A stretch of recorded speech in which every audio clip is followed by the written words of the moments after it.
My life was a grid. It was a clean, orderly system of horizontal and vertical lines, perfectly aligned, with margins set to a comfortable, predictable width. I lived in the safety of its structure. My apartment was a testament to this philosophy. Books arranged by spine color, coffee mugs hanging on evenly spaced hooks, a digital calendar that dictated my days with sterile precision. As a graphic designer, I spent my hours creating order from chaos for others, aligning text and balancing compositions, and I had applied the same principles to my own existence. It was a fortress built of routine, and inside its walls, I was safe. I was also profoundly, achingly lonely. Liam was the chaos. He was a variable I could not account for, a vibrant splash of color on my grayscale canvas. He was an architect, working for the firm that occupied the 2 floors above our design agency. I didn't know him, not really. I knew him in the way a distant admirer knows a piece of art in a museum, through careful, reverent observation from behind a velvet rope. I knew the sound of his shoes on the polished concrete of the lobby, a confident, unhurried rhythm. I knew the way he leaned against the elevator wall, one long leg crossed over the other, scrolling through his phone with an air of relaxed concentration. I knew the scent he wore, something warm and solid like sandalwood and clean like bergamot, a fragrance that would hang in the elevator car like a ghost long after he'd stepped out on the 5th floor, leaving me to ride to the 3rd in a cloud of his presence. He was, to put it simply, from a different world. He moved with an easy grace that I, with my perpetual internal monologue of anxieties, could only dream of. He was always surrounded by people, their laughter echoing in the hallways. His voice, a low and steady rumble that I sometimes overheard on his phone calls, was the kind of voice that inspired confidence, that could calm a frantic client or charm a city planning committee. He was tall and broad, built with the same solid, reassuring lines as the buildings he designed. He was a finished structure, a landmark. I was a wireframe, a preliminary sketch, forever in draft mode. The most significant part of the velvet rope, the primary reason he remained firmly in the category of unattainable museum piece, was the beautiful woman I often saw him with. She had the same dark hair, the same easy smile. I saw them having lunch in the cafe downstairs, their heads close together in intimate conversation. I saw him meet her by the ferry terminal at the end of the day, his hand resting comfortably on the small of her back. They were a perfect composition, aesthetically pleasing and utterly complete. He was straight. He was taken. He was everything I could never have. And so, I kept my distance, cataloging his details from my safe, orderly world. The way his brow furrowed when he was concentrating on a blueprint. The small scar that cut through his left eyebrow. The way he would rub the back of his neck when he was tired. These were my private collection of observations, locked away in the quiet gallery of my heart. My admiration was a low, constant hum beneath the surface of my structured days. It was a quiet ache, a wistful daydream that I indulged in during the silent moments between tasks. It was harmless, I told myself. It was just looking. It didn't disrupt the grid. It didn't threaten the walls. It was a contained, manageable feeling, another box to be checked in my internal filing system labeled impossible things. I had a whole cabinet full of them. This was just the most beautiful file it contained. It was a silent, one-sided relationship that demanded nothing and therefore risked nothing. It was safe. And for a long time, that was enough. The disruption, when it came, was not a gentle tremor but a seismic event. It arrived in the form of the Waterfront Revitalization Project, a massive undertaking that required our design agency to collaborate directly with the architects upstairs. Suddenly, the museum piece was walking through my gallery. Liam was in our meetings, his low voice filling our conference room, his solid presence a tangible disruption to my carefully calibrated atmosphere. He was no longer a distant figure in the lobby. He was a colleague, sitting across the table, looking at my designs, asking for my professional opinion. The neatly drawn lines of my world began to blur. The final deadline approached like a storm front, dark and inevitable. The last 72 hours were a frantic blur of caffeine, revisions, and the low hum of overworked computers. Our office, located on a small island a 20-minute ferry ride from the city, became our entire world. As the final day bled into night, our teams dwindled. One by one, people packed up their things, their tired goodbyes echoing in the cavernous, open-plan space as they left to catch the second-to-last ferry. I was hunched over my monitor, tweaking the color grading on a final set of renderings, lost in a world of pixels and Pantone values. The only other person left was Liam, across the studio at a large layout table, meticulously checking the printed presentation boards. An unspoken understanding had passed between us. We were the last line of defense, the two people who would see this project over the finish line. A strange, quiet camaraderie had settled in the space, punctuated only by the click of my mouse and the soft rustle of his papers. Outside, the world had gone dark. A fierce autumn squall had blown in from the coast, and the rain began to beat against the floor-to-ceiling windows in aggressive, rhythmic waves. It was a wild, chaotic sound that seemed to mirror the frantic energy of the last few hours. We were in our own little bubble, a pocket of light and focus against the raging storm. "I think that's it," Liam's voice startled me. I looked up from my screen, my eyes struggling to adjust. He was standing by my desk, a weary but satisfied smile on his face. "The boards are perfect. How are the digital files looking?" "Just finished," I said, my own voice hoarse. "Uploading the final package to the server now." I stretched, my back groaning in protest. I glanced at the clock in the corner of my monitor. 11:48. A sudden, cold spike of adrenaline shot through me. "What time is the last ferry?" Liam's smile faltered. He pulled out his phone, his thumb swiping across the screen. The relaxed confidence drained from his face, replaced by a look of dawning horror. "It left," he said, his voice flat. "At 11:45. We stood there for a moment in stunned silence. The only sounds the whirring of my computer and the relentless drumming of the rain. We had done it. We had finished the project. And in doing so, we had managed to strand ourselves on an island in the middle of a storm. The grid was broken. The fortress had been breached. I had missed the boat, in every conceivable sense of the word, and now I was trapped in the chaos with its architect. The company kept a small cabin on the island for just such emergencies. It was a quaint, slightly ridiculous contingency, a relic from the firm's eccentric founder. I had heard rumors of its existence, but had never imagined I would see it. Liam made the call, his voice a low, practical murmur as he explained our situation. An hour later, a soaked security guard led us into a tiny, one-room structure nestled in a grove of pine trees a short walk from the office park. The air inside was cool and smelled faintly of cedar and damp earth. It was rustic, cozy, and terrifyingly small. There was a kitchenette against one wall, a small bathroom, a worn armchair, and a single, queen-sized bed that dominated the space. It sat there like a silent challenge, an indisputable fact in the center of the room. My mind went blank, all my processing power consumed by the sight of it. One bed.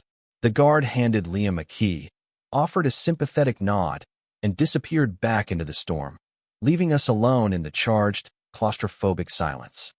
"Well," Liam said, running a hand through his damp hair.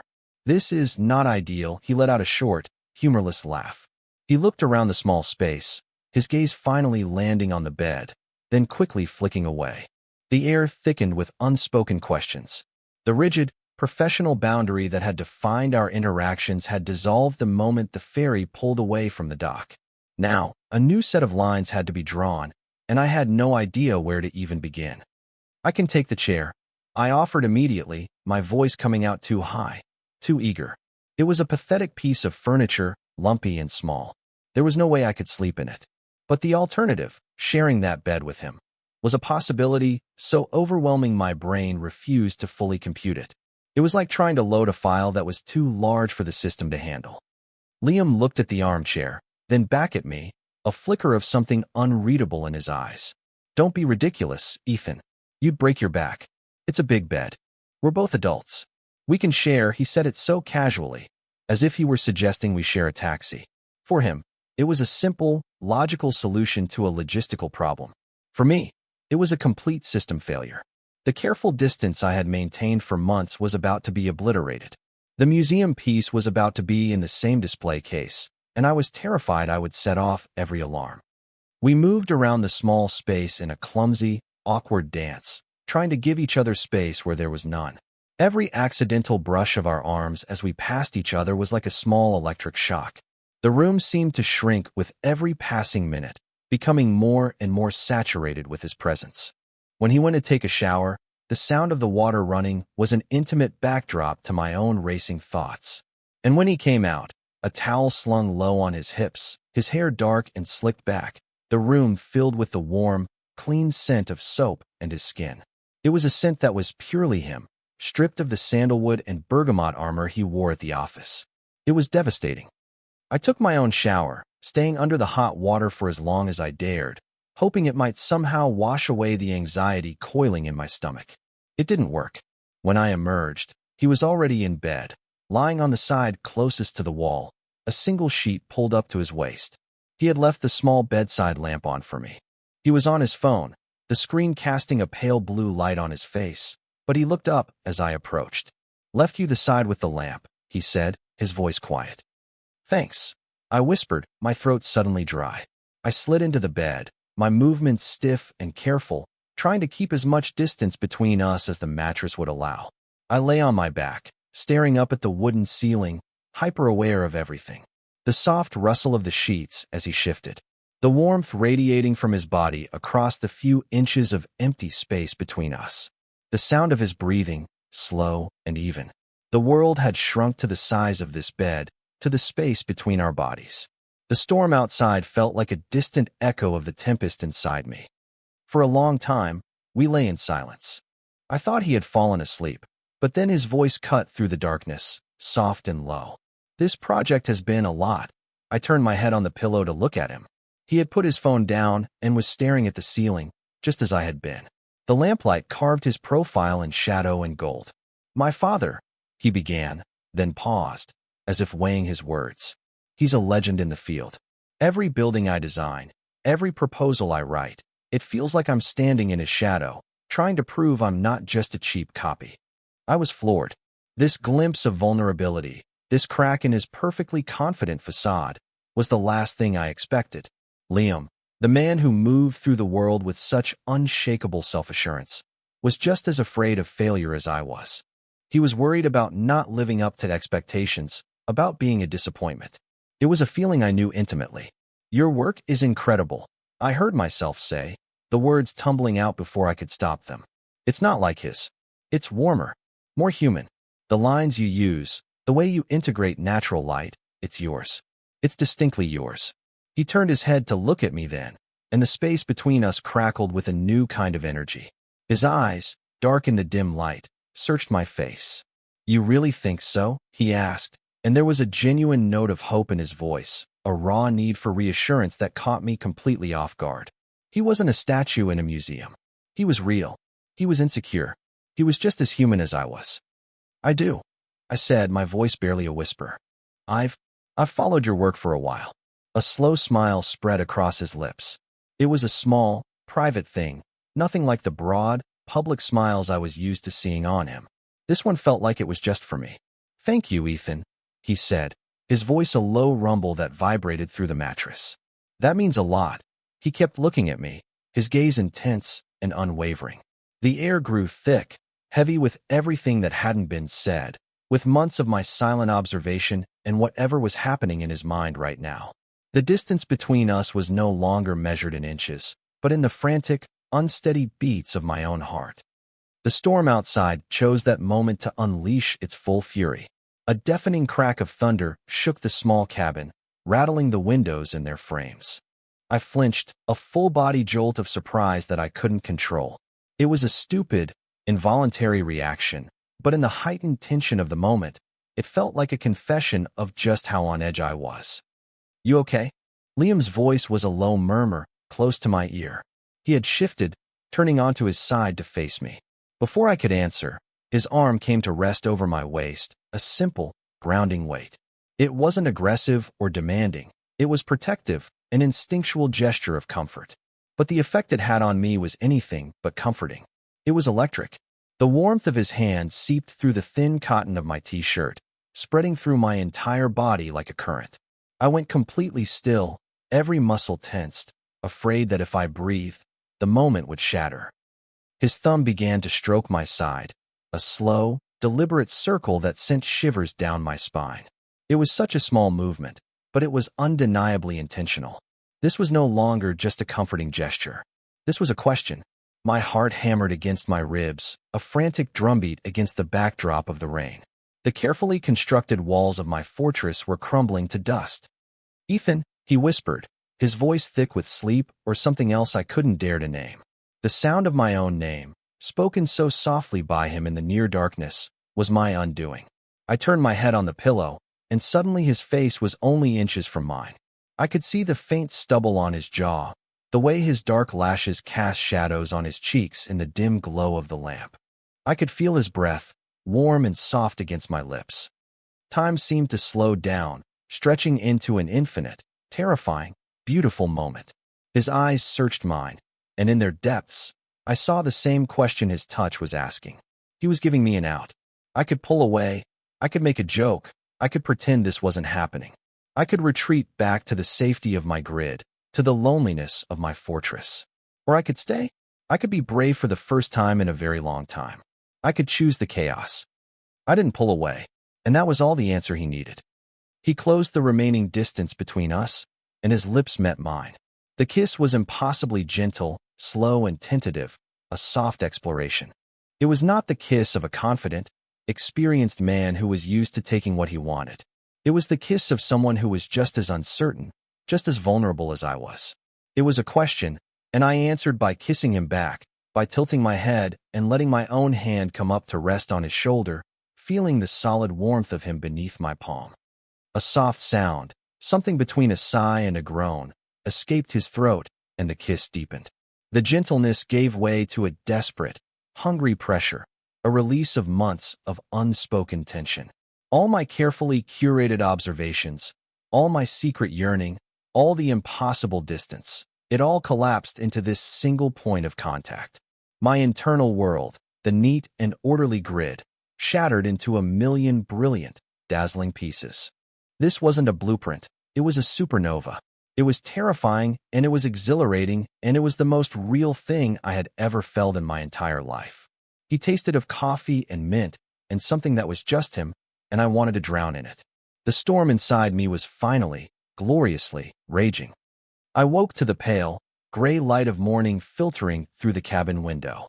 For a blissful, disoriented moment, I didn't know where I was. I only knew that I was warm, warmer than I had ever been. An arm was slung protectively over my chest, and a heavy leg was tangled with mine. Liam's face was buried in the crook of my neck, his slow, even breaths puffing against my skin. The scent of him, clean and warm, enveloped me. It felt right. It felt like a place I had been searching for my whole life, without even knowing it. I allowed myself to sink into the feeling, to believe, for just a second, that this could be real. Then he stirred. His breathing hitched, and he shifted, pulling away. The loss of his warmth was immediate and jarring.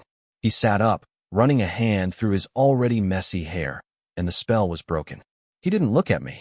He swung his legs over the side of the bed, his broad back a solid wall between us. The silence that filled the small cabin was a physical thing, thick and suffocating. It was a silence made of regret. I could feel it. The beautiful, chaotic supernova of the night before had collapsed into a cold, dense black hole.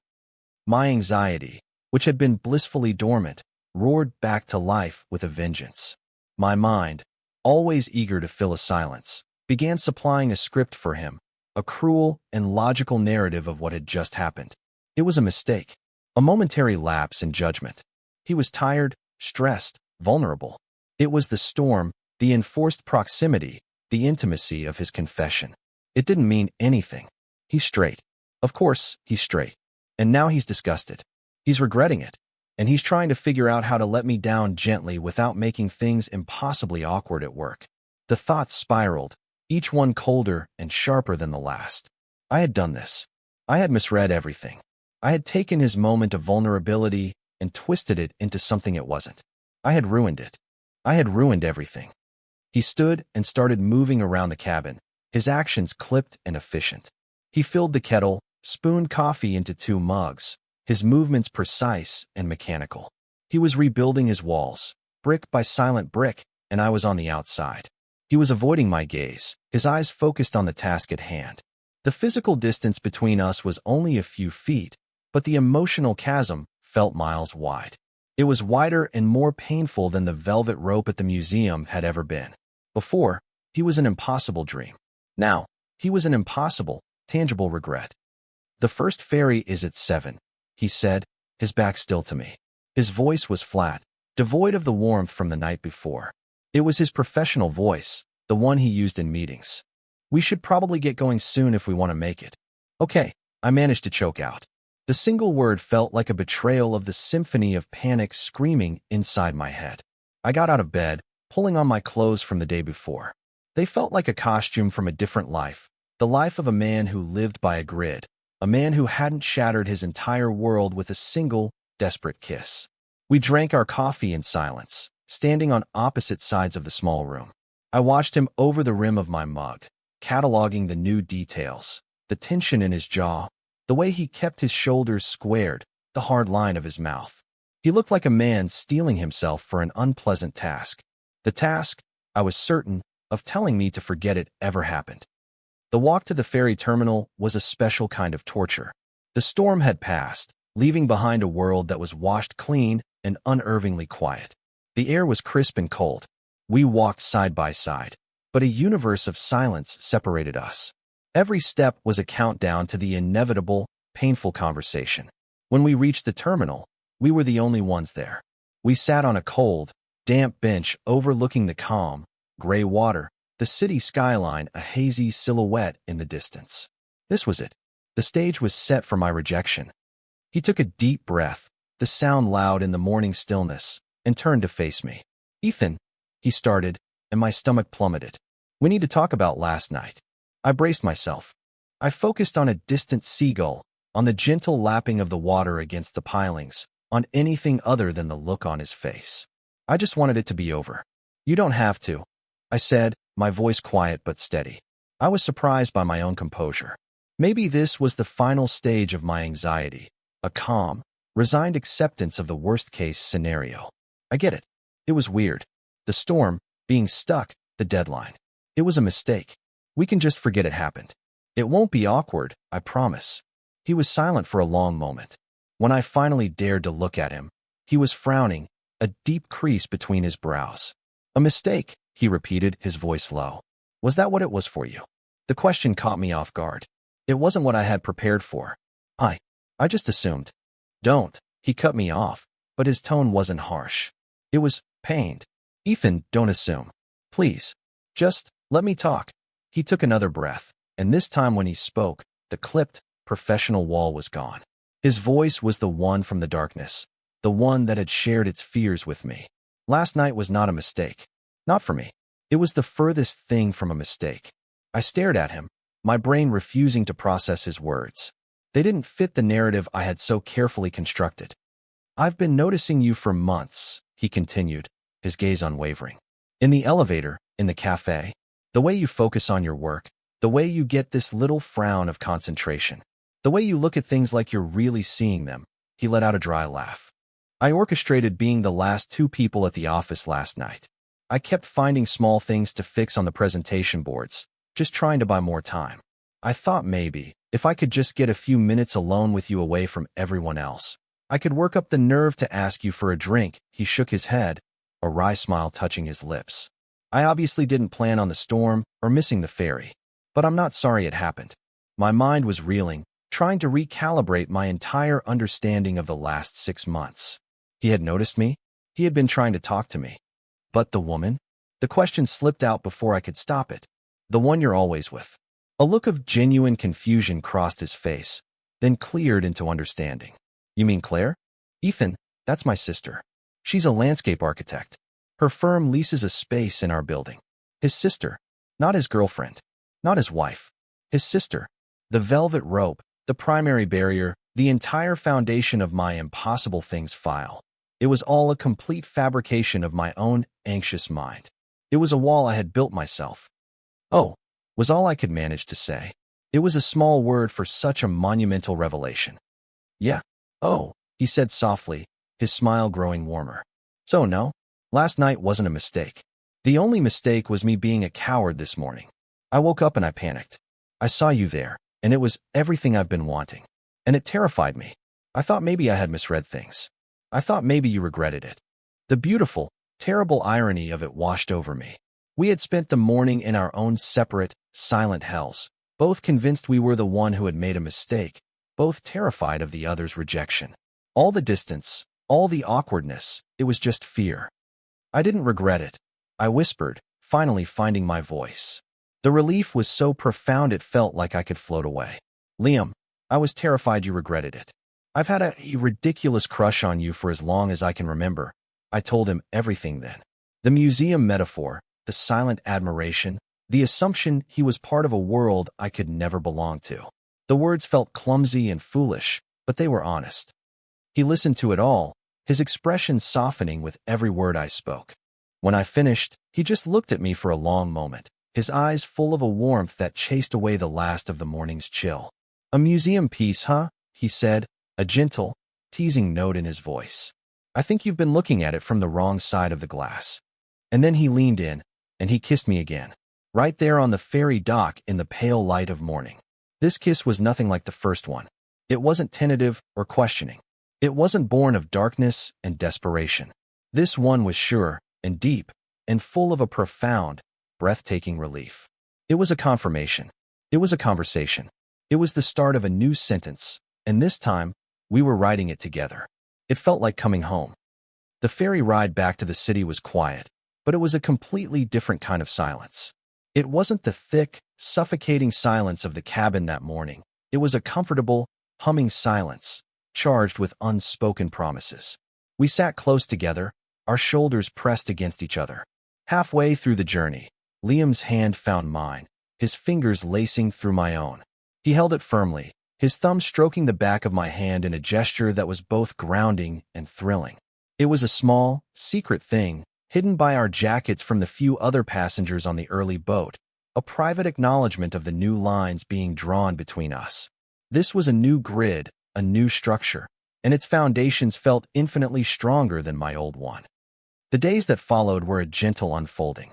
We learned each other in small, quiet moments. We discovered that his confident exterior housed a surprising love for old, black and white romantic comedies, and my quiet, orderly nature concealed a deep passion for the chaotic, colorful worlds of vintage comic books. We had our first official date at a tiny Italian restaurant he loved, tucked away on a side street I had never noticed before. He talked about his family, about the weight of his father's legacy, and I talked about my own small-town upbringing, about the quiet loneliness that had followed me to the city. We were filling in the empty spaces, trading the carefully curated public versions of ourselves for the messy, vulnerable drafts we kept hidden. A week later, we were in a coffee shop near his apartment. He was sketching in a small notebook, the lines flowing from his pen with an easy confidence that I now understood wasn't arrogance, but passion. I was watching him, marveling at the simple fact that he was here, with me. He looked up and caught me staring, a slow, warm smile spreading across his face. "What?" he asked, his voice a low rumble that still made my heart skip a beat. "Nothing," I said, smiling back. "Just appreciating the architecture." He chuckled, a deep, rich sound. "Careful. Next time we have a major deadline, I might just have to accidentally strand us on an island again." The callback, our first inside joke, felt like another anchor settling into place. It was a testament to our story, a loving nod to the chaotic, terrifying, wonderful night that had brought us together. The memory of the missed ferry was no longer a symbol of panic and disaster. It had been transformed into our origin story, a piece of shared history that belonged only to us. I looked at him, at the man I had once admired from such a vast and impossible distance. He was no longer a piece of art in a museum, static and untouchable. He was real, and he was warm, and his hand was resting on my knee under the table. My life had once been a fortress of my own design, a place of safety and order built to protect me from the painful uncertainties of the world. But a fortress, I now realized, is also a prison. It keeps the bad things out, but it keeps the good things out, too. Missing that ferry had felt like a catastrophic loss of control, a complete failure of my carefully planned system. The grid had been shattered, the walls had come down, and chaos had rushed in. But in the middle of that chaos, I had found him. Or maybe, we had found each other. I had spent so long building walls to keep myself safe from being hurt that I had forgotten that vulnerability is not just about the risk of pain. It is also the only path to connection. It's the terrifying, necessary act of leaving the door unlocked. Liam hadn't broken down my walls. He had simply waited, patiently, until I was brave enough to open the gate myself. And I knew, with a certainty that settled deep in my bones, that I would never, ever lock it again. Sometimes, the most beautiful, life-altering destinations are the ones you only find when you've completely lost your way. Sometimes, you have to miss your boat to find your harbor.